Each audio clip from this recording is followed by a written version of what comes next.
I'm Sharon Bill. Welcome to my YouTube channel. It's a big question really. Which ABRSM exam should I take when it comes to the practical or the performance exams? And also whether it's practical, performance or even theory. Do I need to take every single exam? It's a really valid question. It's a big question that really influences and affects your life as you're practicing and you're focusing your practice time.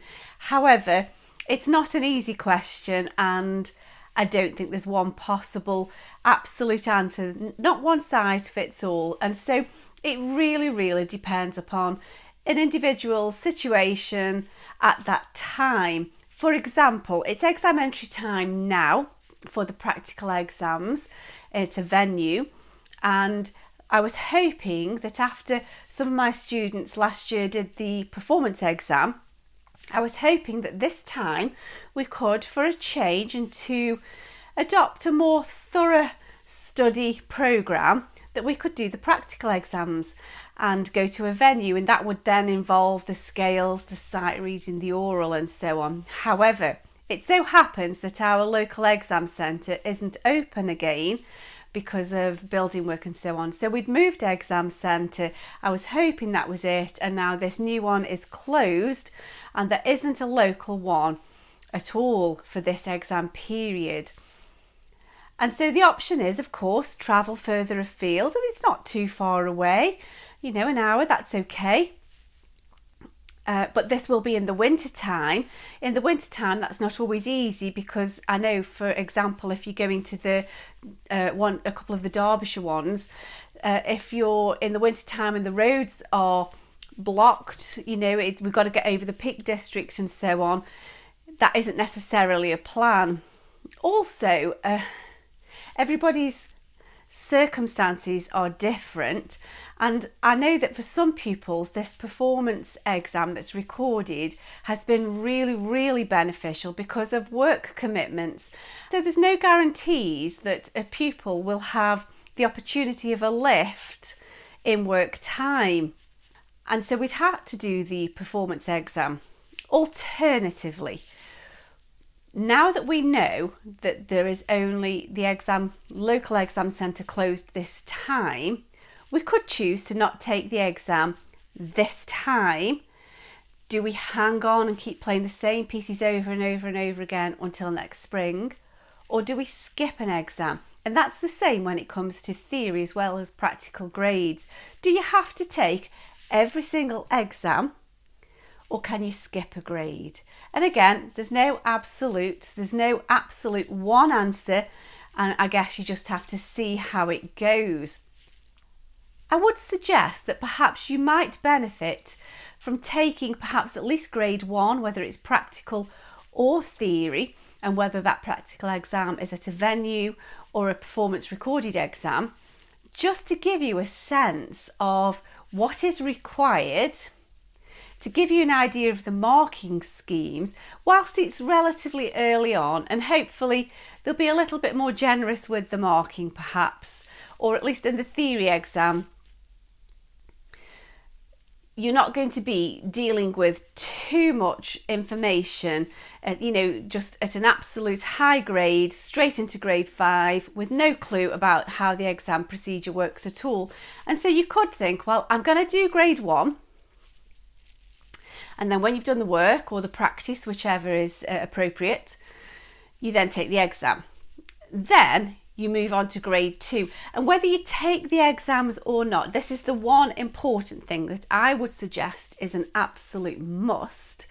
You must work through the information, because, for example, in the theory grades, grade 2 is everything that you do in grade 1 plus a little bit extra. So grade 3 is all of the information of grades 1, 2 and 3, and so you must work through the workbooks even if you don't take the exam. And I do suggest that you take some mock exam papers as well, even if you don't take the official exam. That way you're building your knowledge, there's a sense of progression and accumulation, you're growing in knowledge gradually. Whether you actually take it to the test is another story. And the same is true when it comes to playing your instruments. So for example, You could take the exam for grade 1, play some jolly pieces after that, take a break, and then when it's time to get back into exam mode, you then progress through grade 2. So you would work through the scales, the oral, the sight reading, the pieces. Then you would decide, shall I do the performance exam? Shall I do the public venue? If you're going to do the performance exam, then you need to find another piece. You could have perhaps had that going on in the background anyway. Then you decide, shall I actually take the exam? Or you could do a mock exam with your tutor and then just press on to grade 3. And I know that's what we're doing this time because we'd hoped to take the exam. We'd hoped to get to a public venue. My student, bless her, well done Hannah, she'd done such a great job working through all of her grade 2 pieces in record time and doing a really, really fab job so that she was absolutely exam ready. We were going to hopefully choose an early exam date to get it out of the way so she's not playing the pieces over and over and over, keeping them in her fingers for too long. However, we then find out that the local exam is not available. I literally found out at exam entry point. It's like there's no venue here. What do I do? We did consider the other options, but really she's done such a great job in practicing these pieces and being exam ready right now that I really don't want her to keep going over these pieces over and over again. She's done them no trouble at all. It's not like it's been a real uphill struggle. Yes, she's practiced and she's worked hard, but it's not been an absolute slog. I don't want you going over these pieces over and over and over for how many months? And then you're going to have to keep the other 3 going again and again and again whilst we learn another 4th piece for a performance exam. It's like, I think we'll just sort of dot the I's, cross the T's, do some oral work, do some sight reading, keep going with the scales, and then we'll just do a mock exam perhaps and just press on. Just move on. I think there are key exams that you perhaps don't miss. You could perhaps take one, miss one, take one, miss one. I personally wouldn't recommend, except in very certain circumstances, that you skip, just do grade 5. But again, that's not an absolute. I just think for the general run of things, that's a little overmuch. But then by the same token, if somebody's already got grade 8 flute, grade 8 piano, and then they decide to take on another instrument, they know what's required. You've done lots and lots of exams. I'm just going to jump in and do grade 5. So you work through the syllabus, build up your skill set, build up your repertoire, and then I'm just going to take grade 5. That's a benchmark exam. I think as well, the increments between the exams is kind of variable. And so I know that in the practical exam world, in my opinion, I think from nothing to grade 1 is massive. That's particularly so in piano, I think.